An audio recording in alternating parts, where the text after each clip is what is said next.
This is a really fun, pretty obscure old school piece from Ken Onion and Kershaw. This is the Whisper. You've got sliding safety on the spine there, and what they called an index trigger, not a flipper, interestingly enough. This uses Ken's vault lock mechanism. So you've got this sliding lock gate right there that pops up in front of the thumb stud and keeps the blade locked in the open position. This would evolve into the stud lock, where the stud itself shifts back and forth in the blade via a spring mounted in the blade and locks behind a stationary hump in the handle. And that would be used in the bump series and the offset. Not sure what other knives that might have been used in.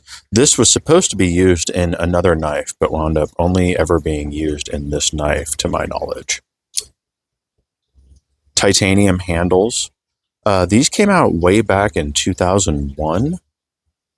Blade steel focus was CPM 440V with a hand rub satin finish that I've read Ken actually did the satin finish on all of these.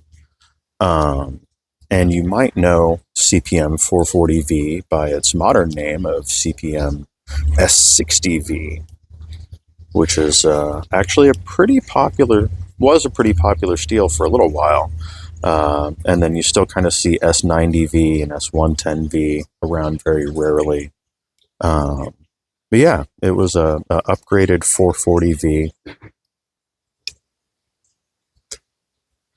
Yeah, tip down pocket clip. It was the early 2000s. You got to cut everybody a little bit of slack. I'll probably have to do a teardown on this at some point. There's some interesting stuff going on with how the lock gate there is sprung. You've got what looks like a steel cover over the inside of the lock mechanism. And then because the lock mechanism is built into this handle, the speed safe spring setup is actually built into the backside handle. Whereas like on the Leak and the Chive and most of the old school assisted Kershaw knives, the speed safe spring is built into the show side scale. These were pricey when they came out. These were $350 back in 2001, which was very, very high for a production folder. That was MSRP. Retail was actually a little bit lower. And they didn't make many of them anyways, so I guess they really weren't even too concerned about sales. They only made 250 of the satin blades, and then I think they made 250 in a black, probably DLC colorway. Nowadays, they're rare, and you almost never see them come up. And I think I paid maybe even $350 for this at a show a couple of years ago when I stumbled across it. I didn't even know these existed. I had never even seen them. I knew about the stud lock, but I did not know about the vault lock mechanism. Interestingly, this vault lock mechanism is slightly different from what Ken originally envisioned in his custom knives. I haven't seen one of his custom vault lock knives to see what the difference is, but Kershaw actually used the services of Rick Hinderer. He did the CAD drawings of the lock mechanism and slightly tweaked it to make it a little easier to produce on a production line. And so, yeah, Hinderer actually has a little bit of influence on this too.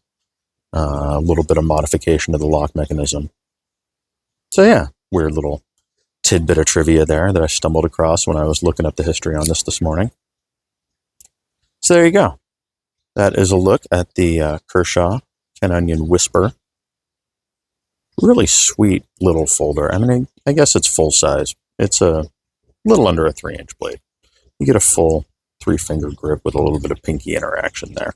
But definitely not a large knife. And that was another thing that kind of bugged people is it seems a little underbladed. Were a lot of the comments when it first came out. But yeah, anyways, that's a look at the Whisper. I hope everybody enjoyed it. Hope everyone has a good day, and I will catch you all tomorrow.